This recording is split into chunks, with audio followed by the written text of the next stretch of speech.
How does a company that claims it's barely affected by tariffs end up planning a full-blown exodus from the very country it helped define? That was the paradox behind Coca-Cola's latest shock move, announced quietly, but with consequences loud enough to rattle the global market. CEO James Quincey explained. Actually, the business is a profoundly local business, so made by American workers in American factories. And yet, under Trump's 25% aluminum tariff, even this local operation has become economically unsustainable. Coca-Cola, the red, white, and bubbly symbol of American life, is now seriously considering leaving the U.S. altogether. Not because of a boycott, not because of scandal, but because staying might cost more than walking away. And if Coke goes, who's next? To most Americans, Coca-Cola isn't just a drink, it's a symbol, a childhood memory, a fixture at every 4th of July barbecue. But in the world of global business, nostalgia doesn't pay the bills. And when President Trump announced a 25% tariff on imported aluminum, it wasn't just foreign steelmakers who felt the heat, it was your six-pack of Coke. Coca-Cola sources much of its aluminum from Canada. On the surface, CEO James Quincey sounded calm. The company later admitted that if aluminum cans became too expensive, they'd pivot to cheaper plastic bottles. We can put more emphasis on PET bottles, Quincey said in an earnings call. But calm words don't stop a rising cost curve. Because while bottling may happen locally, key materials like sweeteners and cans still cross borders. Tariffs disrupt that flow. And Quincey admitted that even small changes ripple outward. If aluminum cans become more expensive, we can put more emphasis on plastic bottles. That shift sounds harmless until you realize what it means. Aluminum is infinitely recyclable and iconic. Plastic? Cheaper, yes. But Coca-Cola is already under fire globally for plastic waste. This pivot forced by tariffs could gut their sustainability pledges and spark public backlash, not to mention a surge in single-use plastic flooding American shelves. And of course, prices don't sit still. Coke can absorb costs only so long before passing them to consumers. For Americans already struggling with food inflation, even a 30-cent jump on a fridge pack hits hard, especially when the drink they're loyal to now feels cheaper and less American. This is no longer about cans. It's about trust, and it's about what companies do when that trust becomes too expensive to maintain. So, what happens when the cost of staying outweighs the cost of leaving? Coca-Cola's next move may answer that. When a multinational like Coca-Cola moves its headquarters abroad, it's not just a PR move, it's a signal. And for tens of thousands of American workers, it's a warning shot. This isn't about shifting a few jobs overseas. It's a full operational migration. Coca-Cola's U.S. footprint spans over 50 facilities, factories, labs, bottling plants, and distribution hubs. That's thousands of direct jobs and millions more supported indirectly. And while the company promises to assist with transitions, what does that really mean? Severance checks? Job training for an industry that's leaving town? It's easy to forget how deeply embedded Coca-Cola is in small-town America.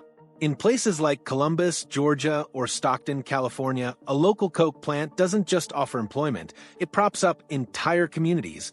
From the janitorial contractor to the school program Coke sponsors, the exit leaves a vacuum no foreign investment can fill. There's going to be some choppiness in a number of industrial supply chains. We have resilience as But resilience for whom?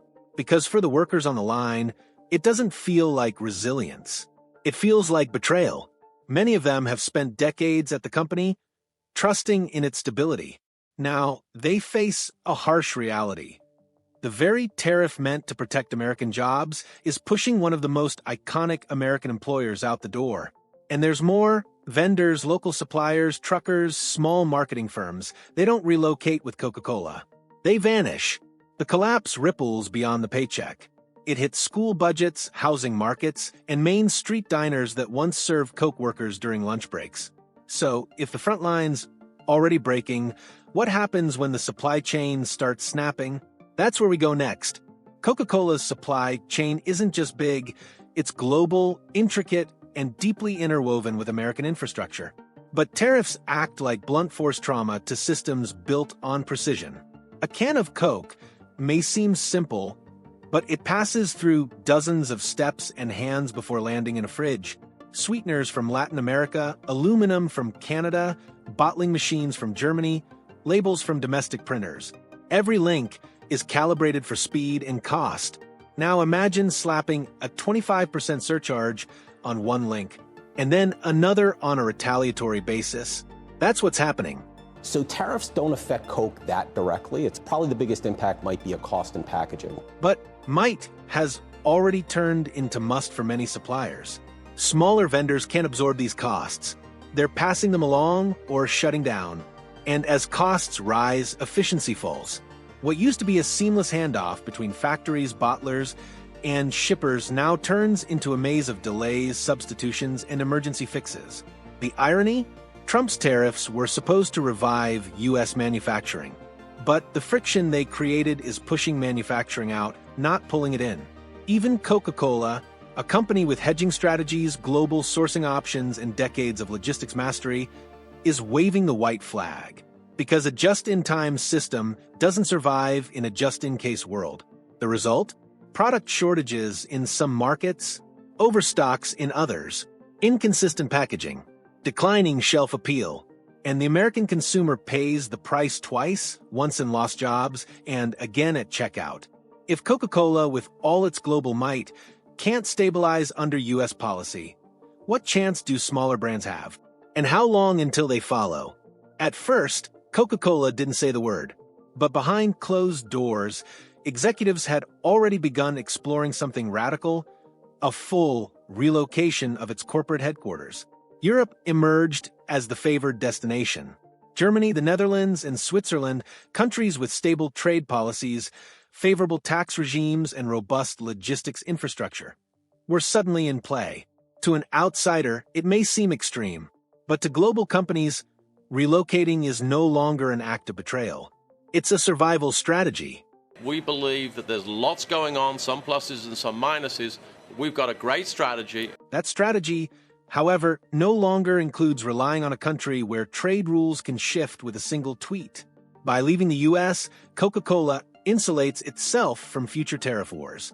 It avoids political risk, gains access to larger, unified markets like the EU, and enjoys regulatory consistency that's been eroded in Washington. But this isn't just about corporate taxes or aluminum prices. It's about what message this sends to the rest of the world. If Coca-Cola, the brand most tied to American identity, is willing to cut ties with its home soil, what precedent does that set for others? What does it say about the current climate for doing business in the United States? The answer may already be rippling across boardrooms worldwide. And next, we'll see how this corporate defection is already triggering reactions in capitals, classrooms, and campaign trails alike. Coca-Cola's departure isn't just a business decision, it's a political earthquake. And it's shaking more than boardrooms. Lawmakers are scrambling. Some are calling it a betrayal. Others are quietly panicking. Because if a company so deeply woven into America's identity is jumping ship, what does that say about the environment they helped create? On campaign trails, it's already become ammunition. Populists rail against unpatriotic corporations, while moderates warn that economic nationalism may have gone too far.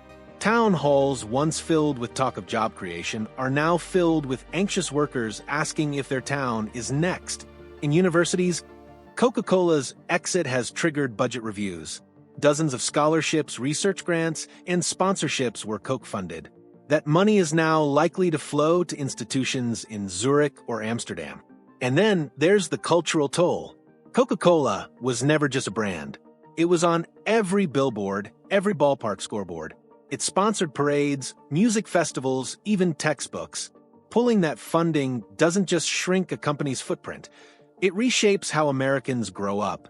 Meanwhile, rivals like Pepsi are leaning in, promising to stay loyal to American soil. It's not just a PR move, it's strategic. In a market shaken by economic uncertainty, being the last flag-waving brand standing can translate into market share. So, if politics and culture are already reacting, what happens next? That's the final chapter. Coca-Cola leaving the United States isn't just a corporate relocation, it's a reckoning. What began as a tariff on aluminum has become a referendum on American economic policy. If the red and white giant can no longer justify staying, what does that mean for smaller companies, struggling communities, and a nation trying to rebuild its manufacturing base? Is this the unavoidable price of economic sovereignty, or the unintended consequence of trying to fight a global war with national tools? As companies recalculate, workers worry, and politicians deflect, we're left with a sobering question. What's the value of Made in America if even America's biggest brands no longer believe in it?